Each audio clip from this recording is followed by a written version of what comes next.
We have no qualms in your judgment. With this, the matter was settled. However, Amon had a deep frown on his face.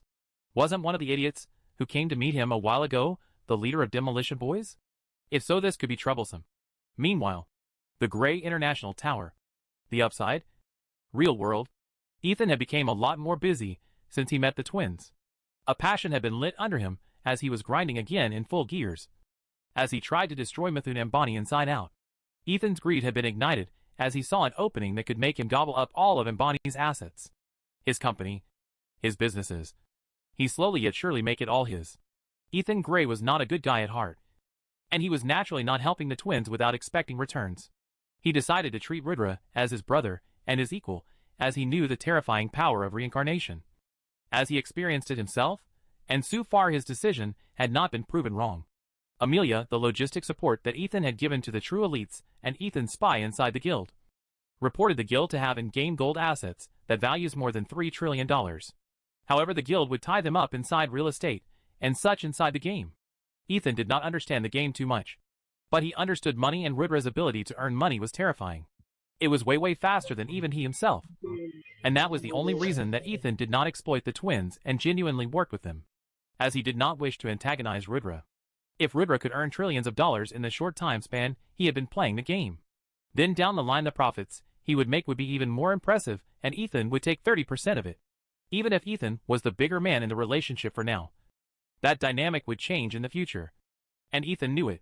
Hence, he was glad that he decided to treat Rudra as his brother early on, and he even did him favors by helping his guild mates, as these small things would take him a long way in the future. / The Demolition Boys framing coming up soon. LOL, it will be fun. A longer chapter than usual today at over 1,600 words, as I don't think we will hit either the Power Stone or the Golden Ticket bonus today, hence giving you all a little extra to enjoy. Bonus will surely still be there if either of the targets are hit, so try aim for it. Also, congratulations to Cervantes 91 as you finally get your own character in the novel as promised. It is also none other than the almighty Emperor of Hazel Grove. Thank you for all the support you have given to my novel. I appreciate it. / Chapter 145 Framed. Purple Haze City. Virtual World. A group of 50 guards and 4 emissaries from 9 Clouds Kingdom rode together towards the guild headquarters of the Demolition Boys in the outer district. When the entourage of the red armor-wearing guards on white horse mounts traveled through the inner city, they naturally gained a lot of attention from the common players on the streets, who followed them to see what they were up to. Naturally, most of those who followed were hoping for a special event or such to happen. However, many just followed for the show, as it was bound to be entertaining. When the entourage stopped in front of the Demolition Boys headquarters, many murmurings could be heard from the common public. Everyone was curious as to why they stopped before the guild headquarters, and what that implied. But as things could potentially get interesting, many started recording the event. Amongst the crowd was a struggling live streamer. Called DutyPie. He had a small fanbase, but he had yet to go viral and grab the big stage. He was naturally hungry for content, hence, he pushed his way to the best possible angle and began live streaming in a best possible spot. His stream titled, Guards at Demolition Boys HQ. What's going down? It had currently 67 viewers, and the number was growing. Some Demolition Boys guild members wearing the guild robes were near the entrance, and they naturally inquired about the sudden visit from the guards. And some people informed the higher-ups. One of the royal guards announced loudly, We have an imperial verdict from His Majesty the Emperor, the son of Hazelgrove Kingdom, the mighty warrior, Cervantes 91, to inspect the guild's assets. You have 5 minutes to comply with the warrant, or we have been authorized to use force. A loud commotion broke out. The guild was under inspection? What shady business did they commit to anger the Emperor himself? Everyone started discussing at this point, and the Demolition Boys guild members naturally panicked. They were absolutely clueless as to what to do. However, to their relief, I Need to Smash came out to address the situation. I Need to Smash looked at the swarm of people in front of him, as well as the royal guards, and he contemplated for a while. Although he was no longer the vice guild master of the guild after his last slip-up in buying advanced mana potions, he was still a core member and a higher-up in the organization. I Need to Smash thought about the guild's activities, and he found nothing that could implicate the guild. Although the guild extorted money and essentials from passing adventurers, they did not take part in any illegal activities that could stir trouble on a kingdom scale. I Need to Smash thought that this was his redeeming chance. As he began his act, he prostrated himself on the ground.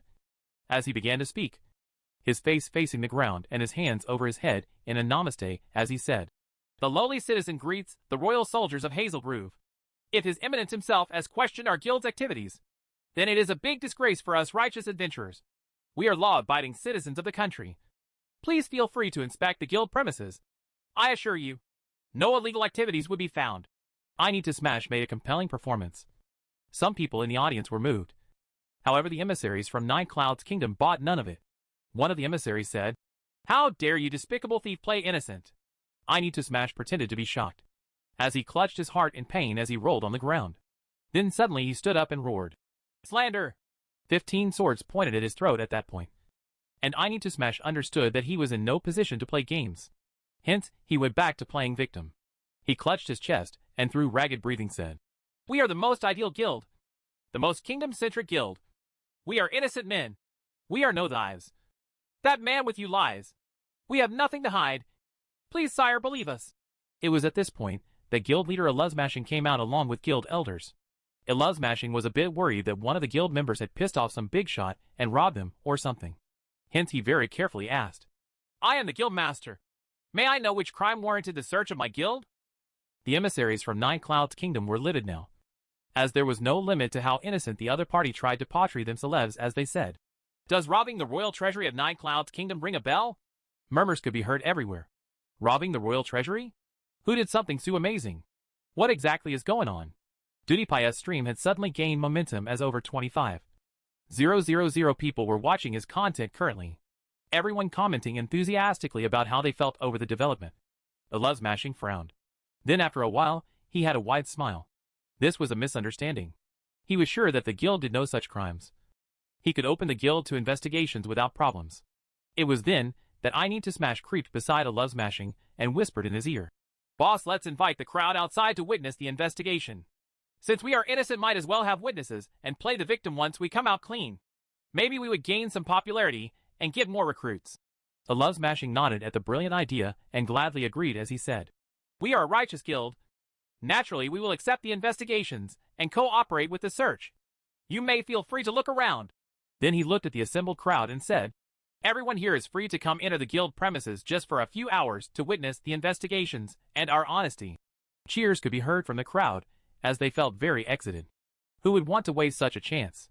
Alas, it would turn out to be that it was the worst decision Eluzmashing made in his entire life that he would regret forever. // Sorry for the late chapter, guys. I currently have my uni exams ongoing. However, I promise to deliver the 2 bonus chapters due later today itself. Congratulations on hitting both Power Stone and Golden Ticket rankings. // Chapter 146 The Price. The True Elites Guild Headquarters. Karna had invited Rudra and the other elders present at the guild to meet inside the guild hall, where everyone was watching PewDiePie's live stream on a monitor. The atmosphere was very lively, as watching the Demolition Boys' impending doom was really funny. Rudra popped in the popcorn as he laughed his butt off seeing the performances of I Need to Smash and Eluzmashing. Especially when Eluzmashing invited the crowd to come be part of the witnessing the investigation. Rudra laughed so hard that he had to leave the room for a while, as his stomach could not take it anymore.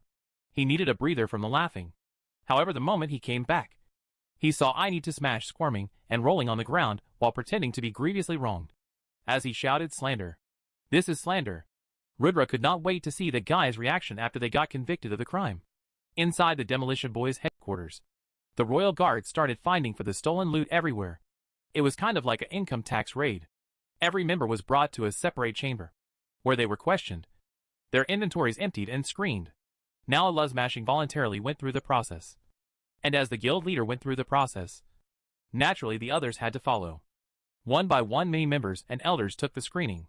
Many members were afraid though, as many of the items they possessed were raided from others. What if the royal troops questioned them and jailed them? However, rumors spread inside the member circle that the guards would not question the origin of the loot, if you just tell them that they were given by the guild master as a reward after completing a task. As for the exact origins, they had no idea. Following this exact many members passed the screening with no problem. Hence the other members also queued up and took the test. However, trouble came when the party where Karna and others gave up their loot voluntarily came for the screening. The guild had a strict policy of handing over all loot that was gained by extortion to the guild warehouse, where according to the value of products given, A coin reward will be issued to the members. But as the coin reward was only 10% the object's worth, sometimes the members kept a portion of the loot with themselves as to earn a bit more cash. The group in possession of the jewels from the Nine Clouds Kingdom treasury were one of those greedy adventurers, as they kept a few gems in their possession. The adventurer entered the screening room. The royal guard instructed him to empty his inventory in the bins in front of him. The adventurer complied, as he already knew the answers he was supposed to say. The emissaries from Nine Clouds Kingdom searched the bin as their eyes shined upon finding the jewels branded with the insignia of Nine Clouds Kingdom, naturally part of the stolen loot from Nine Clouds royal vault. The emissary looked towards the royal guard and gave him a nod.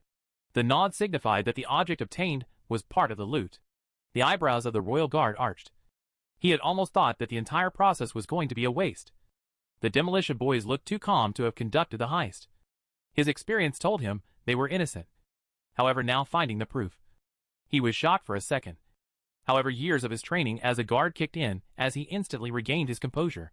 The guard asked, "This gem, where did you obtain it?"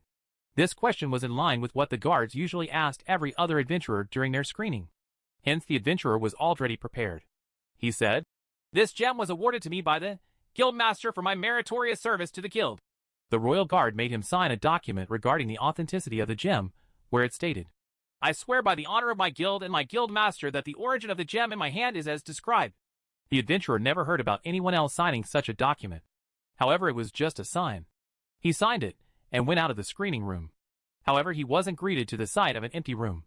Rather, 20 royal guards were there to restrain him. As he suddenly got a system message, "You have been apprehended by the government officials for stealing national treasures of a neighboring country. Teleporting to jail in 5.4.321 inch. Your account has been disabled and jailed for 7 days." What the hell just happened? The adventurer cursed. He was not prepared for the apprehension and account suspending. He tried to log into the game again and again. However, he could not. His account had been disabled for 70 days. Sirens blared as alarms rang. The royal guards moved with force towards the love smashing. Everyone who were busy watching the guards search the premises all gathered at the hall where a love smashing was. Where the guards went, one of the emissaries said, holding a gem in his hand, "One of your guild members has been in possession of the missing loot, and he has a sworn in testimony saying that it was given to him as a reward by the guild master."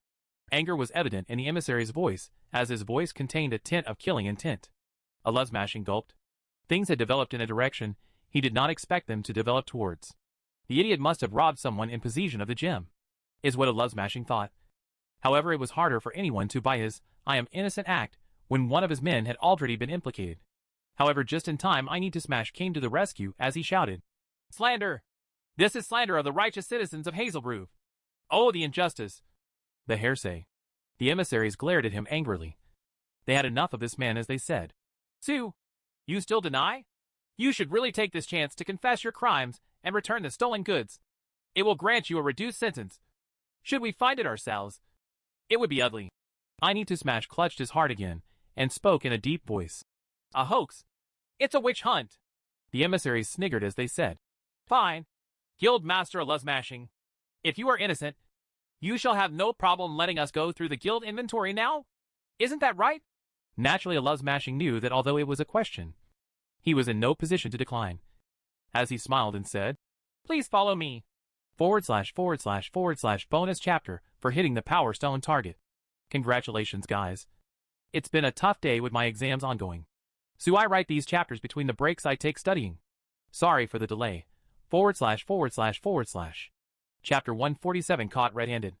True Elite's headquarters. Purple Haze City. Rudra was leaning on Karna's shoulder, laughing so hard his eyes started to tear. The entire situation was too funny for him, who is a knowing observer of the situation. Rudra praised Karna and SMG for their work at the heist. Not only did they successfully loot a massive amount of treasures, but they also framed an opposing faction for a crime they did not commit beautifully. But all that aside, Rudra just found the entire situation too damn entertaining. He wanted to see how would a love smashing feel when he opens the guild warehouse to inspection, and stolen goods are found from within. Will he try to flee? Will he try to push the blame? Will he beg for mercy? The elders all had a heated debate as to what outcome was going to occur, as they bet 1,000 gold each on the outcome they think was going to happen. Rudra bet that he would beg for mercy like a dog. Although it was a less probable option, Rudra would enjoy seeing it. Hence, he was rooting for it. The entire room was filled with energy as a love smashing lead the entire group towards the guild warehouse. Everyone wanted to enjoy the moment of impending doom. Outside the warehouse. Demolition Boys headquarters. Outer city. A love smashing said, "Please, due to safety reasons, only the royal guards may enter our warehouse. However, to satisfy the public demand, I will let one of you enter." DewDiePie instantly raised his hand and shouted, "Me, Emma Streamer." A love smashing chose him as he gave him permission to follow inside the guild warehouse. A love smashing opened the guild warehouse using the guild sigil and biometric unlock technology. And he led a group of 10 royal guards plus 4 emissaries from Nine Clouds Kingdom and DewDiePie inside. DewDiePie's eyes widened seeing the stacked and beautifully lined up guild warehouse. All kinds of items could be seen inside. Armors, gears, swords, potions, heaps of gold and silver, a few platinum bars, and even some objects DewDiePie had no idea what they were. Most people in the livestream yelped seeing the massive wealth that the first-rate guild possessed. They were all thoroughly impressed. However, Rudra watching on just said, "Poor Dot," when he saw the underwhelming loot that Demolition Boys possessed. The royal guard started to work. They started to search for the loot in an organized manner. However, it did not take long for one of them to find a bag full of stolen gems. The royal guard called an emissary to confirm that this was indeed stolen goods, and once the emissary did confirm, the royal guards clicked his knuckles preparing to pound the flub out of a love smashing. But the guard in charge of the operation knew his duties, as he raised his hand and asked, "What is the origin of this bag?" DewDiePie was capturing every moment, every dialogue from the best possible angle, as suspense built over an unknown bag in the guard's hand. DewDiePie's stream now had over 25 people watching live, and the number increased by the thousands every second. A love smashing naturally had no idea about the origins of that bag.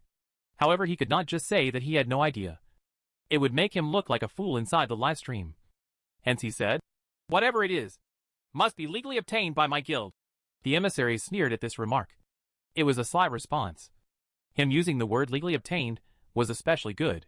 However, to a love smashing's dismay, the captain of the royal guards was even more sly than he was.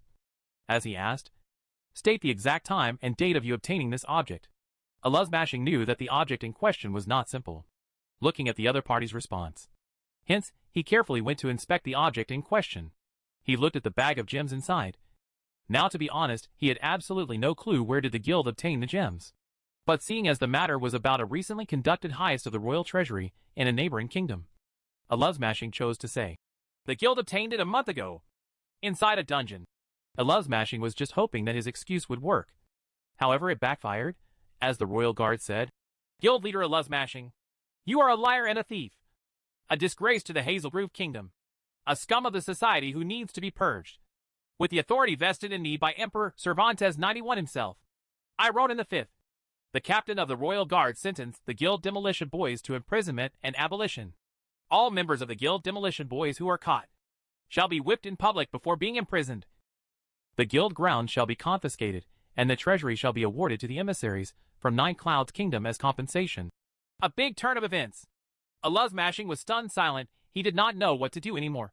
Should he get on his knees and beg for mercy? Should he fight back? Should he flee? However, the shock came so hard that he was unable to move. He just stood there silently as the royal guards arrested him. The emissary from Nine Clouds Kingdom shouted with hate, "You are in possession of gems stolen directly from the royal treasury. The heist took place 4 days ago. Yet you claim to have gotten them from a dungeon a month ago, you liar. We knew from the moment we came that you and your guild was full of liars and scammers trying to play the saint. Where is the rest of the loot, you thief? Surrender the loot." The live stream had exploded with comments as the Demolition Boys were being branded as the foolish thieves and idiots. Every Demolition Boys guild member got a system notification that their guild had been blacklisted in Hazel Grove and Nine Clouds Kingdom, and that they would be hunted down by the royal guards. Hence, in the tens of thousands, members quit the guild instantly. I Need to Smash kept running around as the royal guards tried to catch him. He kept shouting, "ITS a mistake, a miscarriage of justice, a slander." However, the Rohal guards were quite fed up of his antics, as he was mercilessly beaten down using a belt and a rope before restraining him. I Need to Smash squirmed every time the belt hit him as he kept yelling, "AG-Chage. It's a hoax. A witch hunt. Ag?" If not for the thousands standing there watching him being beat up, most would have misunderstood the feminine moans he was giving. DewDiePie made sure to capture everything as the guild grounds were confiscated and the others caught by the guards. A love smashing who had been silent since the verdict, suddenly burst into tears as he said, "My career is over. Boo-hoo. Which idiot stole the gems? I will his mother. I am innocent. My guild robs the weak. We do not rob the powerful." The comment section of PewDiePie flared up after this comment made by Love to Smash. People labeled him as a trash who deserved it. However, more people were now interested in who actually stole from the royal treasury. However, none of that mattered at the moment, as a love smashing, "I need to smash," and 7 elders were dragged tied to horses in the streets of Hazelgrove. The NPC citizens threw eggs and rotten tomatoes at them, while many shouted insults like, "Shame on you thieves. Shame to the glorious Hazelgrove kingdom." They were dragged to a public square where punishments were met out, where they were tied and whipped. It was a humiliating moment for a love smashing as millions witnessed his whipping. "I need to smash" was even worse as he kept on mumbling, "This is a conspiracy." Leading to even harder whips for him. The elders were all crying and covered in snot as they cursed their stars to join Demolition Boys. Finally, a system prompt jolted the party awake. It said, "You have been punished by the Kingdom of Hazelgrove for crimes against the crown. You may choose either of the following punishments. A. 30 levels. 1 tier. B. Account suspension for 120 days. A love smashing wanted to puke seeing the 2 options in front of him. What is this punishment for a crime he did not even commit? Demolition Boys as a guild was over. His career as a guild master was through. Yet vengeance filled his heart for whoever framed him.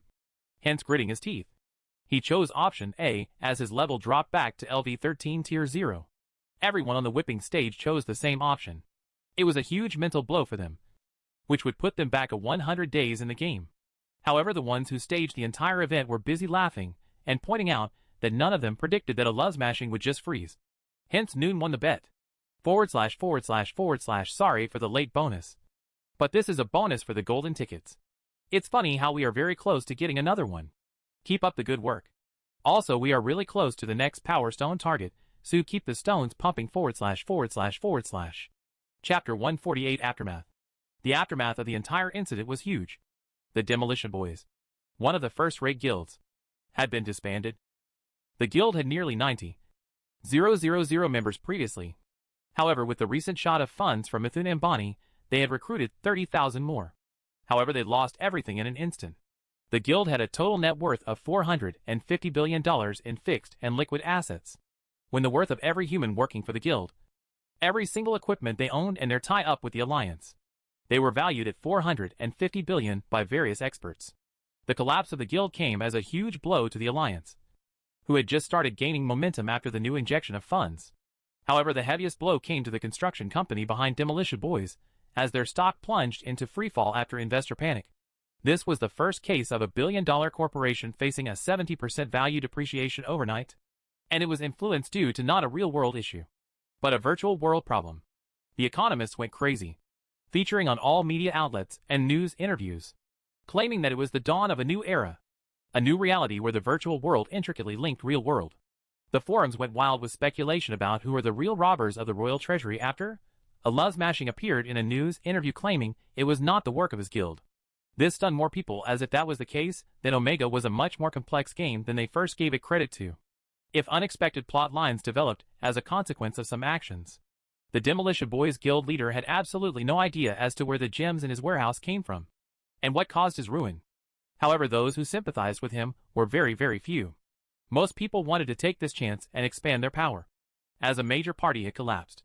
Many second-rate guilds launched a recruitment campaign for guildless Demolition Boys members. Even the once Alliance partners all frenziedly tried to recruit the lost manpower. However, the guild members who quit Demolition Boys were reluctant to join the group. As the saying went, once bitten, twice shy, they were very reluctant to join a big guild again, as most wanted just a peace of mind to game. In the end, only 40,000 of the initial 120,000 joined the Alliance. The rest became independent adventurers or joined smaller guilds. Just overnight, the Alliance had gone from 7 first-rate guilds to 6 and lost 80,000 members. It was a devastating blow to their overall strength, as even the fishrod obtained in the auction through ardent bidding was confiscated by the royal guards when they raided the Demolition Boys' warehouse. The Alliance members cursed their bad luck, and although there was no fraternity amongst the group, they had a sense of anger behind whoever was the cause of the incident.